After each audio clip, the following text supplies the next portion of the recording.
Hello everyone, मैं विनय पांडे और आप देख रहे हैं आपका अपना YouTube channel target botany classes. कैसे हैं आप लोग? आई होप आप सब ठीक ही होंगे और अच्छे से पढ़ाई कर रहे होंगे। ओके, तो हम लोग पुष्पीय पादपों के लैंगिक जनन के चैप्टर को समाप्त कर चुके हैं, यानी हम लोग पुष्पीय पादपों के लैंगिक जनन चैप्टर को पढ़ चुके हैं और अब अगला चैप्टर है मानव जनन। ओके, आइए उसे स्टार्ट करने से पहले पिछले लेक्चर में जो क्वेश्चन दिया गया था उसके आंसर को देख लेते हैं, उसके बाद फिर आगे कंटिन्यू करते हैं। ओके, क्वेश्चन नंबर 1 था एक कूट फल का उदाहरण दीजिए। ठीक, तो इसका आंसर है सेब। सेब एक कूट फल है। ओके, और क्वेश्चन नंबर 2 है आसंग जनन की खोज किसने की थी? तो इसका आंसर है विंकलर 1908 ईस्वी में। ओके, उसके बाद क्वेश्चन नंबर 3 था कायिक आसंग जनन किस पादप में होता है? ठीक, तो इसका आंसर है आलू और गन्ना। ओके, और क्वेश्चन नंबर 4 था कि किस पादप में सहायक कोशिका भ्रूण का निर्माण करती है? ओके, तो इसका आंसर है एरिस्टोलोकिया। ठीक, एरिस्टोलोकिया पादप में सहायक कोशिका से भ्रूण का निर्माण होता है। ओके, और क्वेश्चन नंबर 5 है कि बहुभ्रूणता की खोज किस वैज्ञानिक ने किस पादप में किया था? ओके, तो इसका आंसर है बहुभ्रूणता की खोज एंटोनी वान ल्यूइनवेनहॉक ने 1771 ईस्वी में संतरे के पादप में किया था। ओके, और क्वेश्चन नंबर 6 था प्याज में किस प्रकार की बहुभ्रूणता उपस्थित होती है? तो इसका आंसर है मिश्रित बहुभ्रूणता। ओके, और क्वेश्चन नंबर 7 है मेटाजीनिया किस पादप में देखा गया? तो इसका आंसर है खजूर। खजूर में मेटाजीनिया को देखा गया। ओके, तो अब आता है अगला टॉपिक, चैप्टर नंबर 3 मानव में जनन। ठीक, तो आइए इसमें देखते हैं। तो सबसे पहले देखिए जनन क्या होता है। ठीक, तो जनन के बारे में थोड़ा सा जान लीजिए। वह प्रक्रिया जिसके द्वारा जीव अपने समान ही संतान उत्पन्न करता है उस प्रक्रिया को जनन कहते हैं। ओके, या फिर वह प्रक्रिया जनन कहलाती है। और मनुष्य जरायुज होता है। ओके, जरायुज का मतलब ऐसे जीव जो बच्चे को जन्म देते हैं उन्हें जरायुज कहते हैं, और ऐसे जीव जो अंडे ऐसे जीव जो अंडे देते हैं उन्हें अंडेयुज कहते हैं। ओके, बच्चे देने वाले जीवों को जरायुज और अंडे देने वाले जीवों को अंडेयुज कहते हैं। ओके, तो मनुष्य जो है जरायुज है। ओके, मनुष्य में निषेचित अंडे का भ्रूणीय विकास गर्भाशय में होता है और गर्भाशय से एक नवजात शिशु का जन्म होता है। ओके, मनुष्य जो होता है वह एक लिंगी प्राणी है। ओके, इसमें नर तथा मादा जननांग अलग ही नहीं बल्कि उनके बाहरी रूपरेखा और बनावट भी एक दूसरे से भिन्न होता है। ओके, अर्थात नर और मादा जननांगों में असमानता होती है। ओके, यानी दोनों नर और मादा जननांग जो होते हैं एक समान नहीं होते हैं,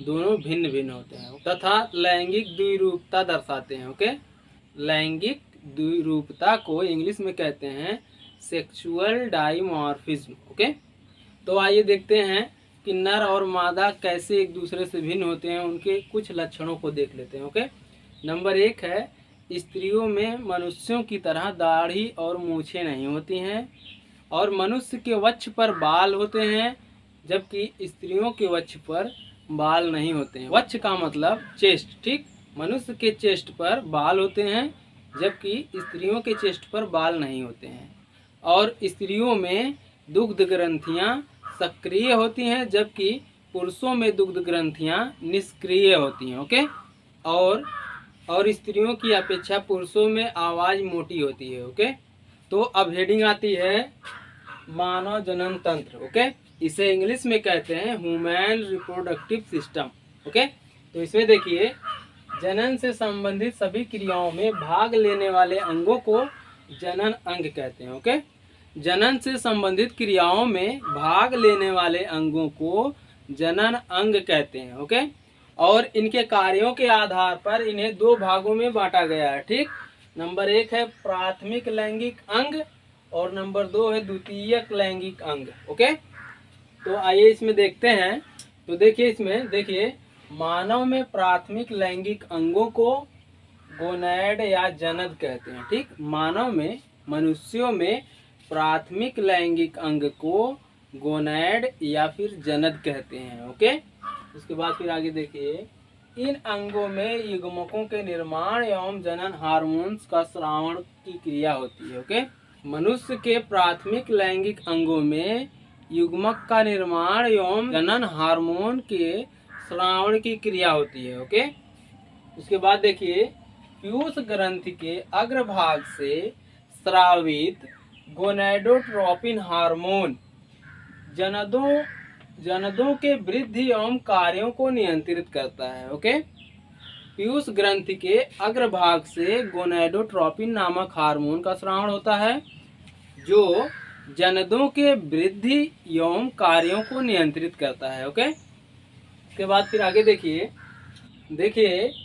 नर में जनद वृषण या फिर इसे इंग्लिश में कहते हैं टेस्टिस। ठीक, नर में जनद वृषण होते हैं जिसमें से शुक्राणुओं का निर्माण होता है तथा मादा में जनद अंडाशय होते हैं जिससे अंडाणु या फिर अंड का निर्माण होता है। ओके, तो इसे समझ गए ना आप लोग। नर में जनद वृषण होते हैं, ओके, जिससे शुक्राणुओं का निर्माण होता है तथा मादा में जनद अंडाशय होते हैं जिससे अंडाणु या फिर अंडों का निर्माण होता है। ओके, उसके बाद फिर देखिए नंबर 2 है द्वितीयक लैंगिक अंग। ओके, तो इसमें देख लीजिए, इन्हें सहायक लैंगिक अंग भी कहते हैं। द्वितीयक लैंगिक अंग को सहायक लैंगिक अंग भी कहते हैं। ठीक, देखिए, ये अंग प्राथमिक लैंगिक अंग की भांति ना ही युग्मक बनाते हैं और ना ही हार्मोन का स्रावण करते हैं, बल्कि ये जनन प्रक्रिया में सहायता प्रदान करते हैं। ओके, तो नर में शुक्रवाहिनियां, प्रोस्टेट ग्रंथि, शुक्राशय, शिशन आदि तथा मादा में शुक्रवाहिनियां, गर्भाशय, योनि, स्तन ग्रंथियां आदि प्रमुख द्वितीयक लैंगिक अंग पाए जाते हैं। ओके, तो प्राथमिक लैंगिक अंग कौन कौन से होते हैं? वृषण होते हैं और अंडाशय होता है। ठीक, वृषण से शुक्राणुओं का निर्माण होता है और अंडाशय से अंडाणु या फिर अंडों का निर्माण होता है। ओके, ये वृषण और अंडाशय जो हैं प्राथमिक लैंगिक अंग हैं। ओके, और प्राथमिक लैंगिक अंग को क्या कहते हैं? जनद यानी गोनैड। ओके, यानी प्राथमिक लैंगिक अंग में शुक्राणुओं और अंडाणुओं का निर्माण होता है। ओके, जबकि द्वितीयक लैंगिक अंग में क्या होता है? द्वितीयक अंग ना तो शुक्राणुओं का निर्माण करता है ना ही अंडाणुओं का निर्माण करता है।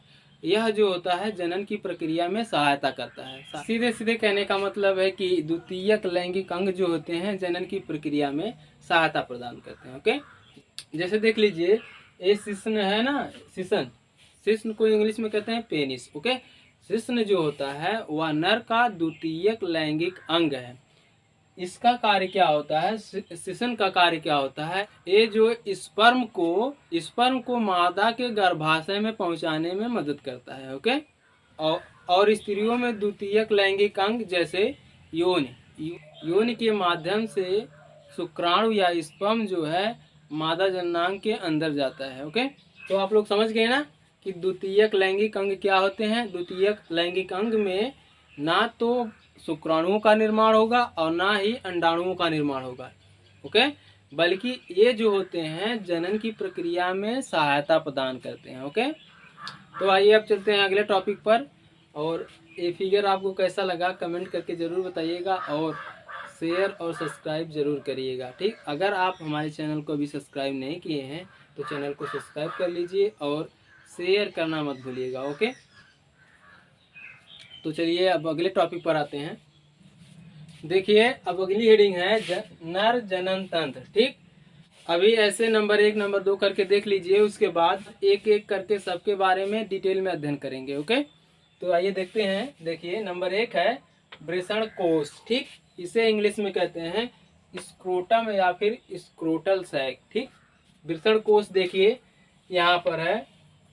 नर जननांग में वृषण कोश जो होता है नीचे की तरफ होता है, इसे वृषण कोश कहते हैं। ओके, उसके बाद फिर देखिए नंबर 2 है एक जोड़ी वृषण। वृषण को इंग्लिश में कहते हैं टेस्टिस। ठीक, और देखिए यहाँ पर एक जोड़ी वृषण है। ओके, उसके बाद फिर देखिए नंबर 3 है एक जोड़ी अधिवृषण। अधिवृषण देखिए यहाँ पर है एक जोड़ी अधिवृषण। ओके, उसके बाद देखिए एक जोड़ी नर जनन वाहिनियां या शुक्र वाहिनियां। ठीक, देखिए यहाँ पर ये जो है शुक्र वाहिनियां हैं। उसके बाद फिर देखिए नंबर 5 है मूत्र मार्ग, इसे इंग्लिश में कहते हैं यूरेथ्रा। ठीक, तो यूरेथ्रा मूत्र मार्ग जो है देखिए यहाँ पर है पेनिस के अंदर जो है एक नली के समान संरचना है, उसे मूत्र मार्ग कहते हैं। ओके, उसके बाद फिर आगे देखिए नंबर 6 है शिश्न, जिसे इंग्लिश में कहते हैं पेनिस। ठीक, शिश्न जो होता है ऊपर का भाग जो है शिश्न कहलाता है। ओके, नर जनन अंग के ऊपर का भाग जो है शिश्न कहलाता है। ओके, उसके बाद नंबर 7 है सहायक जनन ग्रंथियां। ठीक, इसे इंग्लिश में कहते हैं एक्सेसरी सेक्स ग्लैंड। ओके, तो इसमें नंबर ए है एक जोड़ी शुक्राशय। ठीक, इसे इंग्लिश में कहते हैं सेमिनल वेसिकल्स। देखिए शुक्राशय। ठीक, नंबर बी है एक जोड़ी प्रोस्टेट ग्रंथियां। ठीक, देखिए प्रोस्टेट ग्रंथि, इस भाग को प्रोस्टेट ग्रंथि कहते हैं। ओके, उसके बाद फिर नंबर सी देखिए एक जोड़ी बल्बो यूरिथ्रल या फिर काउपर ग्रंथियां पाई जाती हैं। ओके, देखिए काउपर ग्रंथि, इसे काउपर ग्रंथ कहते हैं। देखिए जो गोल संरचना है इसे काउपर ग्रंथ कहते हैं। ओके, आज के लिए बस इतना ही, और ये जितने नर जनन तंत्र हैं सबके बारे में आगे चल करके हम लोग डिटेल में अध्ययन करेंगे। ओके, तो पढ़ते रहिए, मिलते हैं नेक्स्ट वीडियो में, तब तक के लिए जय हिंद, टेक केयर, गुड बाय।